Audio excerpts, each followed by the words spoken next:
हजरत Khubaib इब्न अदी को देखो, इनको मक्का वालों ने अरेस्ट कर लिया, गिरफ्तार कर लिया, इनको सूली पे चढ़ाने की तैयारी हो गई है। मक्का वालों ने कहा, खुबैब कोई आखिरी ख्वाहिश, कोई अंतिम इच्छा अगर हो तो बता दो। कहा कि मैं 2 रकात नमाज पढ़ना चाहता हूं। कहा ठीक है, 2 रकात नमाज पढ़ लो तुम। और आज भी दुनिया में तकरीबन हर कंट्री में, हर देश में फांसी देने से पहले और सजाए मौत देने से पहले मरने वाले की अंतिम इच्छा पूछी जाती है, और अगर पूरी करने लायक होती है तो पूरी भी करवाई जाती है। खुबैब इब्न अदी ने कहा मैं 2 रकात नमाज पढ़ना चाहता हूं। कहा ठीक है, पढ़ लो। हजरत खुबैब इब्न अदी ने हल्की 2 रकात नमाज पढ़ी, सलाम फेरा। कहा है मक्का वालों, अगर इस बात का डर न होता कि कहीं तुम ये न समझने लगो मैंने मौत के डर से नमाज को लंबा किया है, तो मैं थोड़ी और लंबी नमाज पढ़ता। कहा है खुबैब एक बात बताओ, क्या तुम ये तसव्वुर कर सकते हो कि हम तुम्हें छोड़ दें और तुम्हारी जगह तुम्हारे नबी को सूली चढ़ा दें? नौजुबिल्लाह। अगर तुम ऐसी बात अपने मुंह से निकाल दो कि ऐ लोगों मुझे छोड़ करके मेरे नबी को सूली पर चढ़ा दो, तो ऐ खुबैब हम गौर कर सकते हैं, हम विचार कर सकते हैं कि तुम्हें छोड़ दें। मेरे प्यारे साथियों, खुबैब इब्न अदी को मालूम है थोड़ी देर में मुझे सूली पे चढ़ा दिया जाएगा, मेरी तिक्का बोटी कर दी जाएगी, मेरे बदन के टुकड़े टुकड़े कर दिए जाएंगे।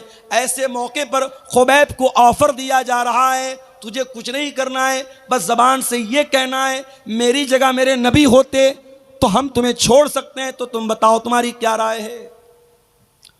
खुबैब बिन अदी कहते हैं कि ऐ जालिमों, तुम मेरी जगह मेरे नबी को सूली पे चढ़ाने की बात करते हो, मैं तो ये भी गवारा नहीं करूंगा कि मेरी जान बच जाए और मेरे नबी के पांव में कांटा भी चुभोया जाए। तुम मेरी जगह मेरे नबी को सूली पे चढ़ाने की बात कर रहे हो? अरे ये तो बहुत दूर की बात है। खुबैब तो ये भी गवारा न करेगा कि खुबैब की जान को बख्श दिया जाए, खुबैब को रिहा कर दिया जाए और बदले में खुबैब के नबी के पांव में कांटा चुभोया जाए। अल्लाह अकबर। ये थी मोहब्बत, ये थी मोहब्बत। अन नबिय्यु औला बिल मोमिनीन मिन अनफुसिहिम, ईमान वाले अपने नबी से अपनी जान से ज्यादा प्यार करते। हजरत बिलाल को देखो मेरे भाइयों, नौजवान भाइयों, अपनी स्मार्टनेस पर, अपनी खूबसूरती पर, अपने हैंडसम होने पर, अपने गोरे गोरे रंग पर नाज करने वाले भाइयों और बहनों, अल्लाह ने अगर आपको खूबसूरत बनाया है, बहुत अल्लाह का शुक्र अदा करो, मगर याद रखो खूबसूरती ये अल्लाह के यहाँ कोई काम आने वाली चीज नहीं है। अल्लाह के यहाँ आपकी शक्ल सूरत ये मैटर नहीं करती है। अल्लाह के यहाँ आपका अमल मैटर करता है, आपका कैरेक्टर मैटर करता है, आपका अकीदा मैटर करता है। बड़े स्मार्ट है, बड़े हैंडसम है, दुनिया में कोई देखता है बड़ी तारीफ करता है, यार ये बंदा बड़ा खूबसूरत लगता है, ये लड़की बड़ी खूबसूरत है। दुनिया वालों के कॉम्प्लीमेंट हासिल करने के लिए, दुनिया वालों की तारीफ हासिल करने के लिए, अपने गोरे गोरे रंग पर नाश करने वालों, अपनी गोरी चमड़ी पर नाश करने वालों, बिलाल कोई गोरा तो न था, बिलाल कोई हैंडसम तो न था, बिलाल कोई स्मार्ट तो न था, बिलाल का रंग काला था। बिलाल हबशा के गुलाम थे, उनका मालिक उमैया बिन खल्फ उनको अरब की तपती हुई रेत पर लिटाता था और कहता था, ए बिलाल हम तुम्हें छोड़ देंगे, बस एक बार तुम ये कह दो, इस्लाम का इनकार कर दो और मोहम्मद के दीन का इनकार कर दो और हमारे 360 बुतों की इबादत का इकरार कर लो, ऐ बिलाल हम तुम्हें छोड़ देंगे। ऐ बिलाल तेरे ईमान का क्या कहना, तेरी इस्तिकामत का क्या कहना, तेरे दिल में रसूल की मोहब्बत का क्या कहना। बिलाल उस तपती हुई रेत पर लेटे हुए हैं, सीने पर गर्म पत्थर रखा हुआ है। बिलाल की सीने की चर्बी अरब की तपती हुई रेत में पिघल रही है, मगर बिलाल की ज़बान से क्या निकलता है? अहद अहद अहद। नहीं नहीं ऐ उमैया बिन खल्फ, तू कान खोल करके सुन ले, मैं एक अल्लाह की तौहीद पर ईमान ला चुका हूँ। अब तौहीद से कॉम्प्रोमाइज़ करने वाला नहीं हूँ, अब तौहीद से समझौता करने वाला नहीं हूँ। तौहीद से बढ़ के कुछ नहीं है मेरे भाई। मिनिस्टर का ओहदा भी नहीं है, गांव का प्रधानी तो छोड़ दो, विधायक की विधायकी तो छोड़ दो, सांसद की सांसदी तो छोड़ दो, मिनिस्टर की मिनिस्ट्री और बादशाह की बादशाहत, ये तौहीद से बढ़ के नहीं है मेरे भाई। उत्तर प्रदेश की एक लीडर के बारे में मैंने बोला और कटिहार के इन यूट्यूबर्स ने उसका फोटो लगा करके डाल दिया। हमारे कुछ साथियों ने हम पर एतराज़ कर दिया, आपको क्या हक पहुंचता है?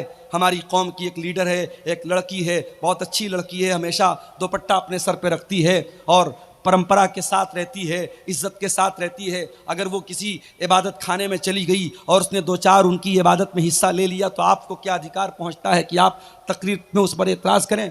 मैंने कहा पहली बात तो मैंने नाम नहीं लिया था, मैंने नाम नहीं लिया था, ये यूट्यूबर्स की हरकत है। नाम न लो, ये फोटो चिपका देंगे, तकरीर कुछ रहेगी, ये उस पर थंबनेल लगाएंगे, मियाँ बीवी शादी के बाद कैसे मिलें, एक गंदी सी तस्वीर लगा देंगे और मियाँ बीवी कैसे मिलें। अब हमारा नौजवान उत्सुकतावश और उसमें ये देखने के लिए कि मौलाना ने क्या बयान किया है, जब उसको सुनेगा तो कहेगा खोदा पहाड़ निकली चूहिया। ये हमारे यूट्यूबर्स की हरकत है, इनको व्यू हासिल करना है, कुछ भी थंबनेल लगा देंगे, कुछ भी उस पर लगा देंगे।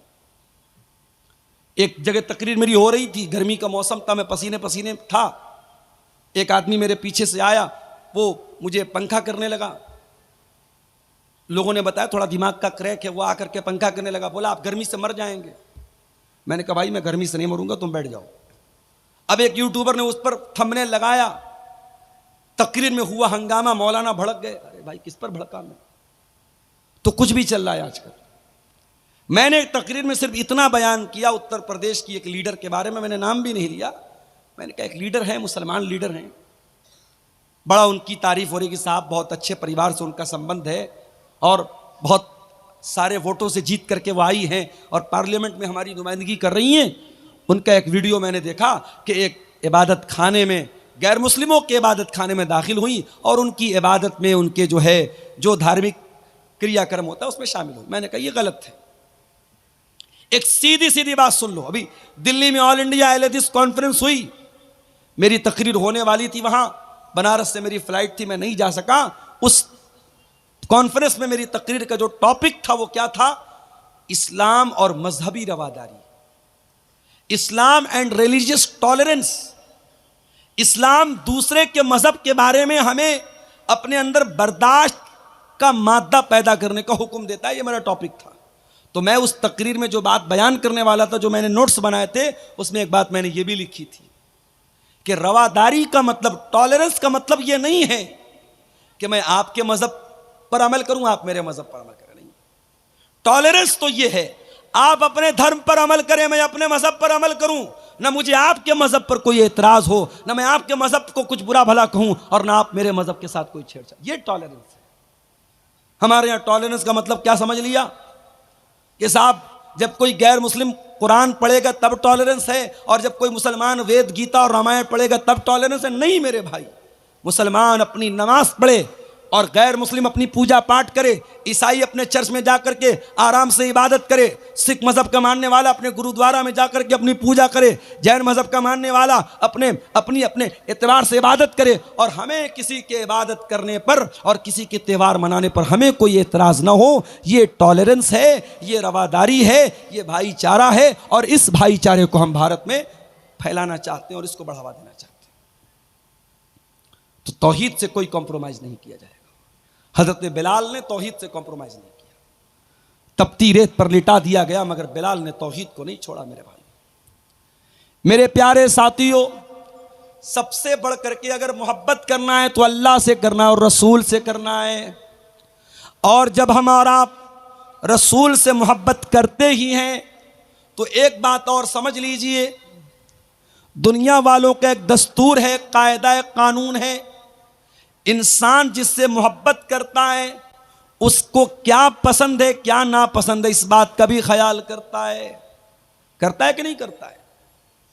मिसाल के तौर पे मैं आता हूं आपके सीमांचल में, आपको मालूम है यूपी से ताल्लुक है मेरा, बिहार बंगाल में चावल ज़्यादा इस्तेमाल होता है।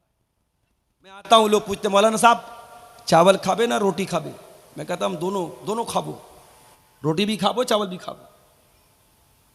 तो अब आप ये क्यों पूछते हैं अपने उलमा से कि आप क्या खाएं? कि आपको ये लगता है कि भाई मौलाना है, हमारे मेहमान हैं, हमें इनकी पसंद और नापसंद का ख्याल करना चाहिए। अब हमें पसंद है मछली, हमें पसंद है मुर्गा, और आप ला के रख दे भंटे की और बैगन की सब्जी, तो हमें थोड़ी पसंद आएगी। हम तो आप ला के रख देंगे, हम खा लेंगे, मगर हमें नागवार गुजरेगा। तो जब हम नबी का कलमा पढ़ते हैं और नबी से मोहब्बत करते हैं, तो क्या हमें और आपको यह जानना नहीं चाहिए कि हमारे नबी को क्या पसंद था और क्या नापसंद था? आज की हमारी तकरीर का ये एक टॉपिक का एक हिस्सा है कि नबी को क्या पसंद था और क्या नापसंद था। इस पर हम थोड़ी सी रोशनी डालेंगे। आइए हम हदीस की किताबों को उठाते हैं। अल्लाह के प्यारे नबी, जंगे ओहद का मैदान है, इस्लाम की दूसरी लड़ाई चल रही है, ओहद की लड़ाई। अल्लाह के प्यारे नबी अल्लाह की बारगाह में दुआएं कर रहे हैं, और दुआ में अल्लाह के नबी कहते हैं अल्लाहुम्मा हब्बिब इलैनल ईमान, ऐ अल्लाह मेरे दिल में ईमान की मोहब्बत पैदा कर दे। वज़य्यिनहु फी क़ुलूबिना, और ऐ अल्लाह ईमान को मेरे दिल में मुज़य्यन कर दे, ईमान को सजा दे, ईमान को अट्रैक्टिव बना दे। पता ये चला कि नबी को ईमान से बहुत मोहब्बत थी। नबी को यह पसंद था कि लोग ईमान ले आए। सीमांचल वालों, मनसाही और कटिहार के लोगों, मैं आपसे सवाल करता हूं, आप ये बताइए कि ईमान किसको बोलते हैं? कितने लोग हैं उनसे सवाल करो, साहब ईमान किसको बोलते हैं? नहीं मालूम। चलिए आपको बता देता हूं ईमान किसको बोलते हैं। ईमान 6 चीजों को बोलते हैं। अंतुमिना बिल्लाहि व मलाइकतिही व कुतुबिही व रुसुलिही वल यौमिल आखिरि वल क़द्रि खैरिही व शर्रिही। 6 चीजों को मानने का नाम ईमान है। अल्लाह को मानना, उसके फरिश्तों को मानना, उसके रसूलों को मानना, उसकी किताबों को मानना, क़यामत के दिन को मानना और तकदीर को मानना। इन 6 चीजों को माने बगैर कोई मोमिन नहीं हो सकता, कोई ईमान वाला नहीं हो सकता। और यह भी नोट कर लो, ईमान सिर्फ दिल की आस्था का नाम नहीं है। ईमान दिल से मानने को भी कहते हैं, और ज़बान से इकरार करने को भी कहते हैं, और अमल करने को भी कहते हैं। अगर कोई ज़बान से इकरार करता है और दिल से सच नहीं मानता, तब भी मोमिन नहीं है। कोई दिल से सच मानता है, ज़बान से इकरार नहीं करता है, तब भी मोमिन नहीं है। और अगर कोई ज़बान से इकरार भी करता है, दिल से तस्दीक भी करता है और अमल नहीं करता है, तो ईमान वाला तो है मगर कमज़ोर ईमान वाला है, क्योंकि अमल से ईमान घटता और बढ़ता है। ईमान घटता और बढ़ता है। जलसे में आप आए, तकरीर आपने सुनी, आपका ईमान बढ़ गया।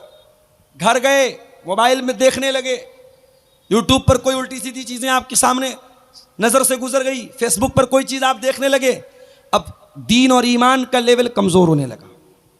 ईमान का लेवल फ्लक्चुएट करता है, अप एंड डाउन होता है।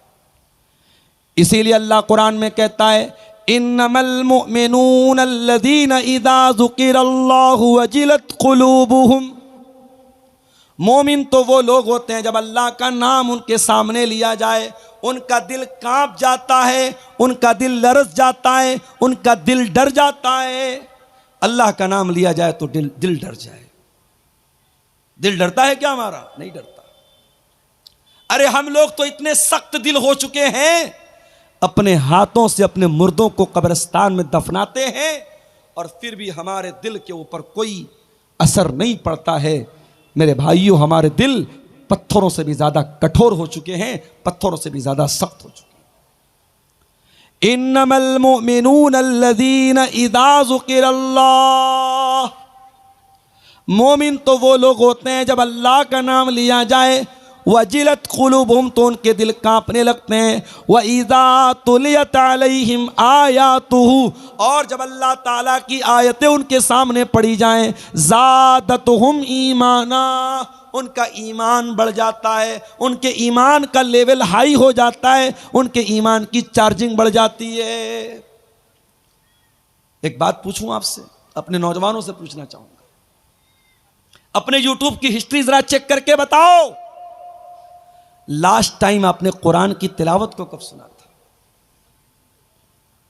अपना मोबाइल चेक करके बताओ, आखिरी बार आपने कुरान की तिलावत कब की थी और कुरान की तिलावत को सुना कब था? मेरे प्यारे नौजवान साथियों, आज हमारे नौजवानों के मोबाइल पर गाने मिल जाएंगे, म्यूजिक मिल जाएगा, बॉलीवुड के सॉन्ग मिल जाएंगे, उल्टी सीधी चीजें मिल जाएंगी, अगर नहीं मिलेगा तो कुरान नहीं मिलेगा।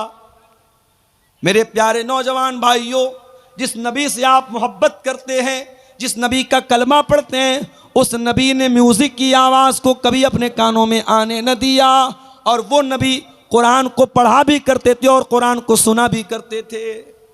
कुरान को सुना करो मेरे भाई।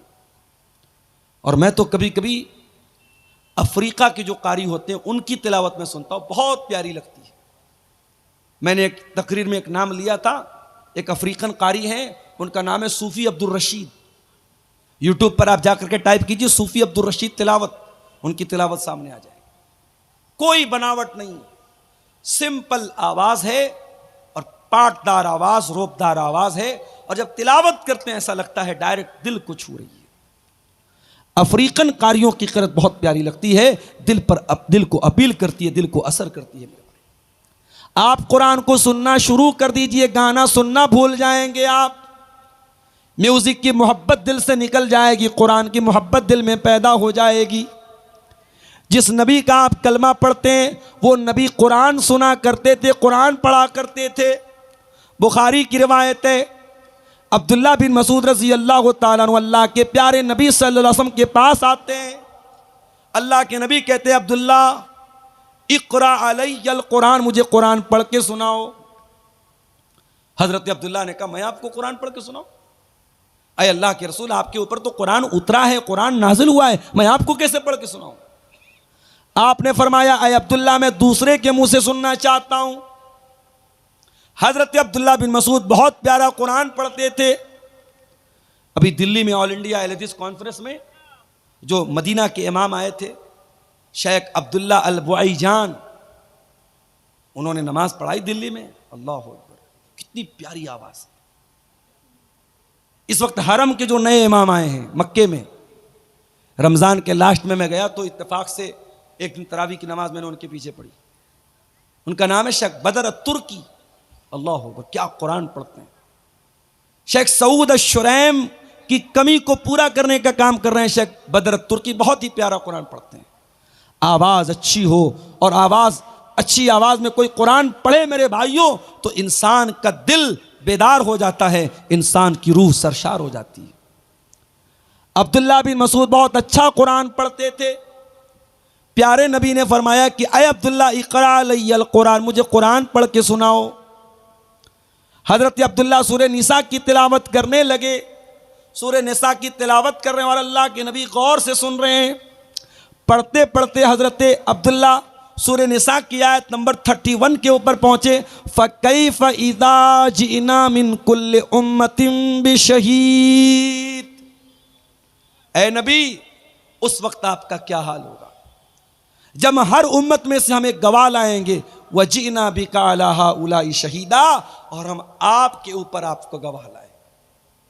जब इस आयत पर पहुंचे अब्दुल्ला बिन मसूद, कहते अल्लाह के नबी ने फरमाया, हस्बुक अलान, आए अब्दुल्ला रुक जाओ, बस करो। कहते मैंने नजर उठा के देखा, फ़इज़ा अयनाहु तज़रीफ़ान, अल्लाह के प्यारे नबी की दोनों आंखों से आंसू बह रहे थे। अल्लाह के नबी रो रहे थे। क्यों रो रहे थे? जिम्मेदारी का एहसास था आपके कंधे पर। आपको इस बात का एहसास था कि इतनी बड़ी जिम्मेदारी मेरे कंधे पर डाली जाएगी। माफ करना मेरे भाइयों, आज हमारे अंदर कमी है किसी चीज की, तो जिम्मेदारी के एहसास की कमी है। जलसा कराने वालों से कहना चाहूंगा, बहुत अच्छा काम करते हैं आप, कोई जलसे की कमेटी का सदर है, कोई सेक्रेटरी है, कोई खजांची है। मैं कहीं प्रोग्राम में जाता हूं, लोग बड़े फख्र से कहते हैं शेख साहब मैं जलसे का नाजिम हूं, मैं जलसे का सदर हूं, मैं मदरसे का नाजिम हूं। लोग फख्र करते हैं, लोग नाज करते हैं। मैं कहता हूं मेरे प्यारे भाइयों, अल्लाह ने आपको जिम्मेदार बनाया है, इस जिम्मेदारी पर फख्र मत किया करो, इस जिम्मेदारी को निभाने की कोशिश किया करो। आपके इसी कटिहार के इलाके में जलसा हो रहा है और जलसे का बहुत बड़ा गेट लगाया जा रहा है, और एक तरफ मौलाना जर्जीस साहब की और एक तरफ मेरी बड़ी बड़ी फोटो उस गेट पर लगा करके पूरी दुनिया में उसको पब्लिश किया जा रहा है। क्यों? लोग तो हमसे सवाल करते हैं। मेरे पास फेसबुक पर, व्हाट्सएप पर सैकड़ों लोगों ने सवाल किया कि आप क्यों नहीं मना करते। आज गेट लग रहा है, कल स्टैचू बनना शुरू हो जाएगा। बुराइयां इसी तरीके से मेरे भाइयों, बुराइयां जब शुरू होती हैं ना, बहुत छोटी शक्ल में होती हैं, फिर वो धीरे धीरे अंडे देती हैं, बच्चे देती हैं। पहले आपके कटिहार में जलसे नहीं होते थे, फिर धीरे धीरे जलसों के पोस्टर में, इश्तिहार में फोटो डालने का सिस्टम आया। मुझसे लोग फोटो मांगते हैं, जलसा कमेटी के लोग, मैं कहता हूं नहीं, मैं फोटो नहीं दूंगा। मगर आज के जमाने में फोटो हासिल करना कौन सा मुश्किल काम है। आप गूगल पे अब्दुल गफ्फार सलफी लिखें, बहुत फोटो आ जाएंगे आपके सामने। फोटो ले लिया लोगों ने, लेके पोस्टर पे डाल दिया। अब लोग तो मुझसे पूछते हैं अब्दुल गफ्फार साहब आपने क्यों परमिशन दी, कोई जा। मैंने कहा भाई मैं मना करता हूं, मगर ये जलसे वाले माने तब तो। और अभी आपके इसी इलाके में एक प्रोग्राम होने वाला है और बड़े बड़े गेट पर कद आदम साइज का हमारा और मौलाना जर्जीस साहब का फोटो लगा दिया लोगों ने। अब साहब वो लोग मुझसे पूछ रहे हैं कि आप लोग मौलवी हैं कि नेता हैं, क्या हैं आप। जिम्मेदारों से कहना चाहूंगा, जलसे की कमेटी के लोगों से कहना चाहूंगा, आप कोई राजनीतिक प्रोग्राम नहीं करते हैं, कोई पॉलिटिकल प्रोग्राम नहीं है। आप एक रिलीजियस फंक्शन, एक धार्मिक आयोजन, एक मजहबी प्रोग्राम करते हैं। और जब मजहबी प्रोग्राम करते हैं तो मजहब के दायरे में रह करके काम कीजिए। मैं हर तकरीर में बोल रहा हूं, सीमांचल के जलसों में पाई जाने वाली खराबियों पर शायद, मैं दावा तो नहीं करता हूं, शायद जितना मैंने बोला है शायद किसी दूसरे वक्ता ने, किसी दूसरे मुकर्रिर ने बोला होगा। ये औरतों का जमघट, ये लड़कियों और लड़कियों का सड़कों पर लाइन लगा करके एक दूसरे के सामने खड़ा होना, ये औरतों का लड़कियों का बैठ करके खरीदारी करना, ये जवान लड़कियों का सज संवर करके प्रोग्राम में आना, मैंने हर बात को लेकर के टोका है, मना किया है, एतराज किया है। मगर वो कहावत है, भैंस के आगे बीन बजाओ भैंस खड़ी पगुराए, भैंस की तरह हम और आप हो चुके हैं मेरे भाई। जिम्मेदार हो तो ये जिम्मेदारी आपके गर्दन पर एक बहुत बड़ी अमानत है। इस अमानत के बारे में सोचो मेरे भाई। जलसा करा रहे हो, जलसे के अंदर कोई ऐसा काम न हो कि कल कयामत के दिन अल्लाह आपसे पूछे कि तू जलसे का सदर था, तू जलसे का सेक्रेटरी था, तू कमेटी में था, तूने ये काम क्यों होने दिया। और मैं ये भी बता दूं, मुझे मालूम है 500 लोग, 1000 लोग जलसे में आते हैं, इसमें ज्यादातर लोग इंटरटेनमेंट करने आते हैं, मनोरंजन करने आते हैं। किसकी तकरीर कैसी थी, बंगला वक्ता कैसा बोला, उर्दू वक्ता कैसा बोला, अब्दुल गफ्फार साहब कैसा बोले, फला साहब कैसा बोले, बस वो इसी मकसद के लिए आते हैं। मगर मैं ये भी जानता हूं, इन हजारों लोगों की भीड़ में शायद अल्लाह मेरी तकरीर को सुन करके किसी एक बंदे को हिदायत दे दे। वल्लाह मैं नहीं जानता कि इस मैदान में मैं जो भी मेहनत कर रहा हूं, ये मेहनत अल्लाह के कबूल होगी कि नहीं। कल रात में उत्तर प्रदेश में सिद्धार्थनगर में प्रोग्राम था, नेपाल बॉर्डर के करीब, बनारस से 300 किलोमीटर दूर। वहां मैं दोपहर में क्लास करता हूं, बाई कार वहां रात में 10 बजे पहुंचता हूं, रात में 1 बजे वहां से तकरीर करने के बाद उसी कार से बनारस वापस आता हूं, सुबह 7:30 बजे घर पहुंचता हूं, फिर बैग लेता हूं, मदरसे जाता हूं, मदरसे बच्चों को पढ़ाता हूं, फिर मदरसे से डायरेक्ट आपके बिहार के लिए निकल जाता हूं। मुझे पूरी रात बिस्तर नसीब नहीं हुआ मेरे पास।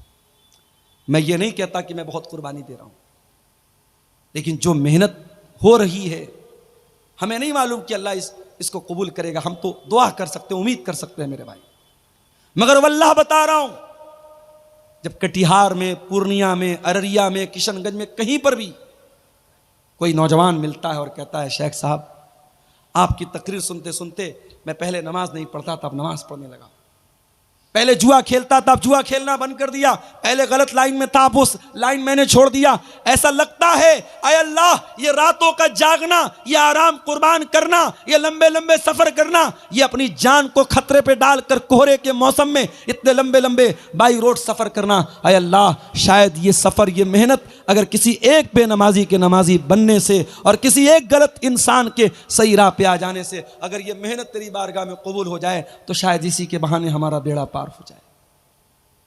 मेरे प्यारे भाइयों, जिम्मेदारी बहुत बड़ी चीज है। अल्लाह के प्यारे नबी के सामने कुरान पढ़ा गया, आप रोने लगे, क्यों? क्योंकि कयामत के दिन आपके सामने वो जो जिम्मेदारी होगी उस जिम्मेदारी को याद करके अल्लाह के प्यारे नबी रोने लगे और आपकी आंखों से आंसू बहने लगे।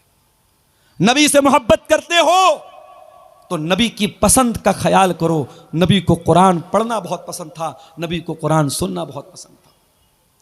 और आगे बढ़िए, अल्लाह के प्यारे नबी फरमाते हैं हुब्बिब इलय्या मिन दुनियाकुम सलास, मुझे दुनिया में 3 चीजें बहुत पसंद हैं।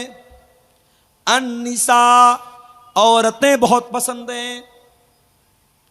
अब आप कहेंगे मौलाना साहब इसका क्या मतलब हुआ? अल्लाह के नबी ये क्यों कह रहे हैं मुझे औरतें बहुत पसंद हैं? इसका तो गलत मतलब भी कोई निकालने वाला निकाल सकता है। नहीं, नबी ने कहा कि दुनिया में औरतें पसंद हैं, इसका मतलब पहले समझ लीजिए कि अल्लाह के नबी क्या कहना चाहते हैं। पहले आप इतिहास उठाइए और उस जमाने की जुग्राफियाई हालात आप देखिए कि उस वक्त अरब की धरती पर औरत के साथ क्या सलूक होता था। लड़की पैदा होती थी, बाप अपने हाथों से ले जाकर के जमीन में गाड़ देता था। बाप मर जाता था, सौतेली मां से उसका बेटा शादी कर लेता था। शौहर मरता था, 1 साल तक औरत एक कोठरी में बंद कर दी जाती थी और 1 साल तक इद्दत मनाती थी और सोग मनाती थी अपने शौहर का। जानवरों की तरह, घोड़े और गधों और बैल की तरह औरत बिकती थी मार्केट में। मेरे प्यारे साथियों, उस सोसाइटी के अंदर अगर महिलाओं को उनका स्थान किसी ने दिया है, महिलाओं को का अगर उनका सही मकाम दुनिया को किसी ने बताया है तो वो जनाब मोहम्मद रसूलुल्लाह सल्लल्लाहु अलैहि वसल्लम में आपने औरत का मकाम बयान किया। आपने कहा औरत अगर बेटी है तो उसका ये मकाम है, औरत अगर माँ है तो उसका ये मकाम है, औरत अगर बहन है तो उसका ये मकाम है। नबी ने औरत की हर हैसियत को दुनिया के सामने बयान किया। इसलिए अल्लाह के नबी कह रहे हैं मुझे दुनिया में औरतों की मोहब्बत मेरे दिल में डाली गई है। औरत पर अत्याचार हो, औरत पर जुल्म हो, औरत को मारा जाए, औरत को पीटा जाए, यह मेरे नबी को पसंद नहीं है। दुनिया में बहुत सारे बड़े बड़े लोग आए। गांधी जी का नाम हमारे देश में बहुत बड़ा नाम है, गांधी जी को कहा जाता है साहब महात्मा गांधी। बहुत बड़े बड़े नाम आए। बड़े बड़े लोगों की एक पहचान ये होती है कि साहब वो ब्रह्मचारी होते हैं, औरत से दूर होते हैं, उनकी जिंदगी में बीवी बच्चे नहीं होते हैं। हमारे नबी ने हमको ये नहीं सिखाया। हमारे नबी ने शादी भी की, हमारे नबी के बच्चे भी पैदा हुए। तो अल्लाह के नबी कह रहे हैं मुझे दुनिया में औरत बहुत पसंद है। अन्निसा वत्तीब, और दूसरी चीज जो मुझे बहुत ज्यादा पसंद है, खुशबू बहुत पसंद है। अल्लाह के नबी को खुशबू बहुत पसंद थी और इसीलिए कोई खुशबू अगर तोहफे में दे तो ले लेना चाहिए, खुशबू का तोहफा लौटाना नहीं चाहिए, खुशबू का तोहफा रिजेक्ट नहीं करना चाहिए। कोई तोहफे में खुशबू दे तो ले लेना चाहिए। उसके बाद तीसरी चीज क्या है? जो इलत कुर्रतु ऐनी फिस सलाह, नमाज मेरी आंखों की ठंडक है। नमाज मेरी आंखों की ठंडक है। अब जरा सीने पर हाथ रखो, दिल पर हाथ रखो और बताओ, कल फजर, जुहर, असर, मगरिब, इशा 4 टाइम की नमाज में से आपने कितने टाइम की नमाज पढ़ी है? आप दिल पर हाथ रख के बताओ। अगर आपको यह लगता है कि नहीं मौलवी साहब मैं बहुत बड़ा कारोबारी हूं, मैं बहुत बड़ा बिजनेसमैन हूं, बहुत बड़ा व्यापारी हूं, मुझे नमाज पढ़ने का टाइम नहीं मिल रहा था, तो माफ करना मेरे भाई, आपके कारोबार से बढ़ करके नमाज है, नमाज से बढ़ करके आपका कारोबार नहीं है। अल्लाह ताला कुरान करीम में कहता है मेरे मुत्तकी बंदे वो हैं, मेरे परहेजगार बंदे वो हैं, रिजालुल्ला तुलहीहिम तिजारतुन वला बैउन अन जिक्रिल्लाह। मेरे मुत्तकी बंदे वो हैं, उनका कारोबार, उनका लेन देन उनको नमाज से गाफिल नहीं करता है। वो नमाज अपने टाइम पर पढ़ते हैं, कारोबार के बावजूद, लेन देन के बावजूद वो नमाज के मामले में कभी कोई लापरवाही नहीं करते हैं। यखाफून यौमन ततक़ल्लबु फीहिल क़ुलूब वल अबसार। उनके दिल में अल्लाह का डर होता है, उनके दिल में क़यामत के दिन का डर होता है। क़यामत के दिन पहला सवाल यह नहीं होगा कि आप कितना पैसा कमाते थे, आपके बच्चे कितने थे, आपकी बीवी कैसी थी, आपका परिवार कैसा था। दुनिया का पहला सवाल क़यामत के दिन क्या होगा? इन्ना अव्वल मा युहासबु बिल अब्दु यौमल क़ियामति सलातु। बंदे से पहला सवाल नमाज के बारे में। नमाज के बगैर जन्नती जन्नत में नहीं जाएगा, और बेनमाजी इसी बेनमाजी होने की वजह से जहन्नम में जाएगा। अल्लाह कुरान के 29वें पारे में कहता है जब जन्नती जन्नत में चले जाएंगे, जहन्नमी जहन्नम में चले जाएंगे, जन्नती जहन्नमियों से सवाल करेंगे मा सलककुम फी सकर। ऐ जहन्नमियों तुम जहन्नम में क्यों आए? तुमने कौन सा ऐसा गुनाह किया था तुम जहन्नम में चले आए? क़ालू लम नकु मिनल मुसल्लीन। तो जहन्नमी जवाब देंगे हम नमाज नहीं पढ़ते थे। मेरे भाइयों, अगर नबी से मोहब्बत करते हो, नबी को नमाज से बहुत मोहब्बत थी। नबी जब टेंशन में होते थे तो बिलाल से कहते थे या बिलाल अरिहना बिस्सलाह, ऐ बिलाल नमाज के जरिए हमारे दिल को सुकून अता करो।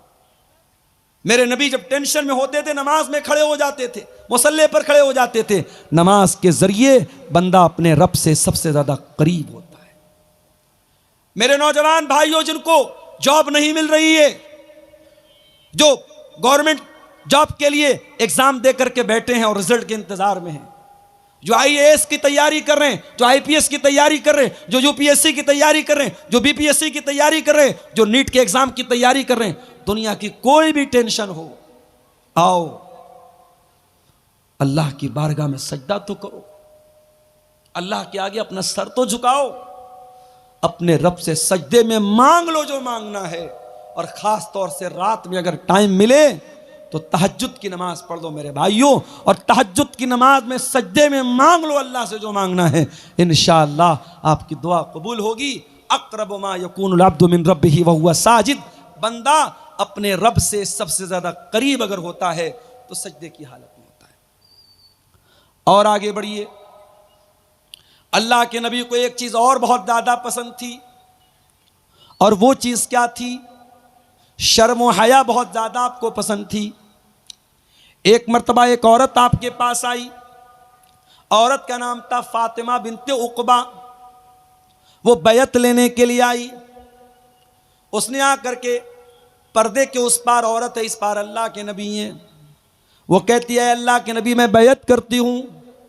नबी ने कहा बैयत करो, वो कहती है मैं बैयत करती हूँ। आपने कहा बैयत करो, अल्लाह के साथ शिर्क नहीं करोगी। उसने कहा हम अल्लाह के साथ शिर्क नहीं करेंगे। आपने कहा चोरी नहीं करोगी। उसने कहा चोरी नहीं करेंगे। आपने कहा ज़िना नहीं करोगी। जब उस लड़की ने, उस औरत ने ज़िना का नाम सुना, हदीस के अल्फाज है, मुस्नद अहमद की रिवायत है, उस औरत ने अपने हाथ को अपने सर पर रखा। उसको बहुत हैरत हुई। इज्जतदार औरत, शरीफ औरत, अच्छे खानदान की औरत ज़िना के बारे में सोच भी नहीं सकती है। अय अल्लाह के नबी, आप मुझसे बैत लेना चाहते हैं, मैं तो ज़िना के बारे में सोच भी नहीं सकती। अल्लाह के नबी को उस औरत का अंदाज बहुत पसंद आया। आपने हज़रत आयशा से कहा कि देखो कितनी शरीफ औरत है, कितनी इज्जतदार औरत है। जिना का नाम आया तो उसने फौरन सर पर हाथ रख लिया। उसके लिए ये तसव्वुर के बाहर की बात है, ये सपोज भी नहीं कर सकती, ये सोच भी नहीं सकती कि जिना करेगी वो औरत। और आज हालात क्या हैं? आज हालात ये हैं कि पहले के दौर में पूरे गांव में, पूरे इलाके में अगर किसी के बारे में ये सुन लिया जाए कि वो गलत काम कर रहा है या वो लड़की गलत काम कर रही है, पूरा गांव थूकता था उस लड़का और लड़की के ऊपर। और आज हालात ये है मेरे भाइयों, हालात ये हैं, गर्लफ्रेंड बॉयफ्रेंड ये कल्चर आम होता चला जा रहा है। और आज जिनाकारी और बदकारी को प्रमोट किया जा रहा है। आज रेलवे स्टेशन पर चले जाओ, बड़े बड़े पार्कों में चले जाओ, बड़े बड़े होटलों में चले जाओ, मुसलमान लड़कियां, मुसलमान लड़के आपको इस लानत में, इस बुराई में, इस दलदल में मुब्तला नजर आएंगे मेरे भाई। जिना से अपने आप को बचाओ मेरे भाइयों। अल्लाह के नबी बेहयाई को बहुत ज्यादा नापसंद करते थे और हया को बहुत ज्यादा पसंद करते थे। और आगे बढ़िए, अल्लाह के नबी को एक चीज और बहुत ज्यादा पसंद थी और वो चीज ये थी कि अल्लाह के प्यारे नबी कभी किसी को ना नहीं करते थे, सखावत बहुत करते थे। अल्लाह के नबी बहुत सखी थे। आप बहुत पैसे वाले तो नहीं थे, बहुत दौलत वाले तो नहीं थे, मगर जितना अल्लाह ने नवाजा था आप अल्लाह की राह में खर्च कर देते थे। अपने इंतकाल से एक दिन पहले अल्लाह के नबी ने अपने सारे हथियार मुसलमानों को दे दिए, जो भी तीर थे, तलवार थे, सब मुसलमानों को हिबा कर दिए, दे दिए। आपके घर में 7 दीनार रखे हुए थे, आपने उन 7 दीनारों को सदका खैरात कर दिया। अपने लिए कोई जमीन ना इकट्ठा की, अपने लिए कोई जायदाद ना बनाई, कोई प्रॉपर्टी ना बनाई। एक मर्तबा एक सहाबी ने आपके कीमती चादर लाके दे दी। उस वक्त अल्लाह के नबी को उस चादर की जरूरत भी थी और आपको वो चादर बहुत पसंद भी थी। आपने उस चादर को अपने बदन पे ओढ़ लिया। एक दूसरे सहाबी आए, कहने लगे अल्लाह के नबी अगर आप बुरा ना माने तो ये चादर मुझको दे दें। सहाबे किराम को बहुत बुरा लगा कि अल्लाह के नबी को उस चादर की ज़रूरत भी है और अल्लाह के नबी को वो चादर पसंद भी है, और सहाबी जानते हैं कि अल्लाह के नबी किसी को ना नहीं करते, फिर भी वो चादर मांग रहे हैं। उन्होंने कहा अल्लाह के नबी अगर आप मुझे अपनी ये चादर दे दें तो बड़ा अच्छा होगा। नबी ने अपने बदन की वो चादर उतारी और सहाबी को दे दी। जैसे ही नबी ने सहाबी को चादर दे दी, सहाबी ने चादर को चूम लिया। कहा अल्लाह के नबी मैं ये चादर ओढ़ने के लिए नहीं मांग रहा था, मैं ये चादर पहनने के लिए नहीं मांग रहा था, चूंकि ये चादर आपने ओढ़ी है, आपकी बॉडी से ये चादर टच हुई है, आपके बदन पर ये चादर ओढ़ी गई है। मैं चाहता हूं कि जब मैं इंतकाल कर जाऊं, जब मैं दुनिया से चला जाऊं, मेरे कफन में इस चादर को इस्तेमाल किया जाए, मेरे कफन में इस चादर को यूज किया जाए। मगर मसला याद रखिएगा, नबी के बदन को अल्लाह ताला ने बरकत वाला बनाया था और नबी के बदन से तबर्रुक हासिल सहाबे किराम करते थे।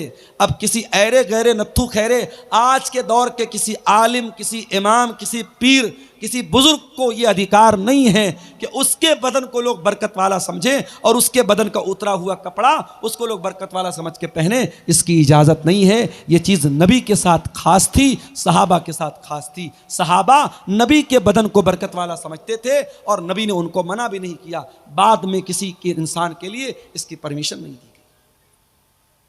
तो नबी को कंजूस लोग पसंद नहीं थे। एक साहबी अल्लाह के नबी के पास आए, बहुत मैला कुचैला कपड़ा पहने हुए थे, बड़ा फटा पुराना कपड़ा पहने हुए थे।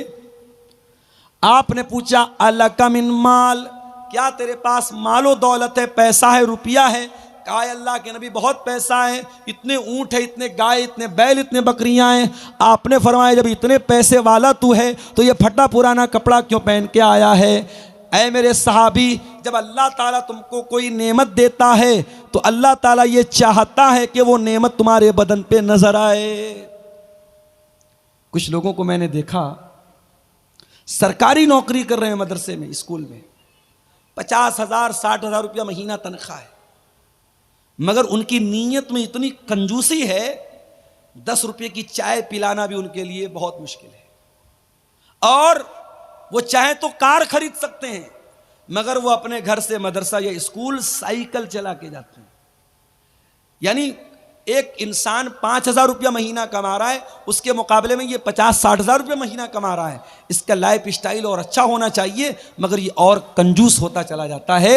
याद रखो मेरे भाई, अगर अल्लाह ताला आपको नेमत देता है, अगर अल्लाह ने आपको दौलत वाला बनाया है, तो आपकी वेशभूषा से, आपके कपड़े से, आपकी ड्रेस से ये पता लगना चाहिए कि हाँ अल्लाह ने आपको नवाजा है। ये इस्लाम में कोई अच्छी चीज़ नहीं है कि आप पैसे वाले हैं और फटा पुराना मैला कुचैला कपड़ा पहने। इस बात की इस्लाम के अंदर अल्लाह के नबी ने इसको पसंद नहीं किया है। नबी ने पसंद क्या किया है, जब अल्लाह ताला ने आपको कोई नेमत दी है तो वह नेमत आपके ऊपर नजर आनी चाहिए।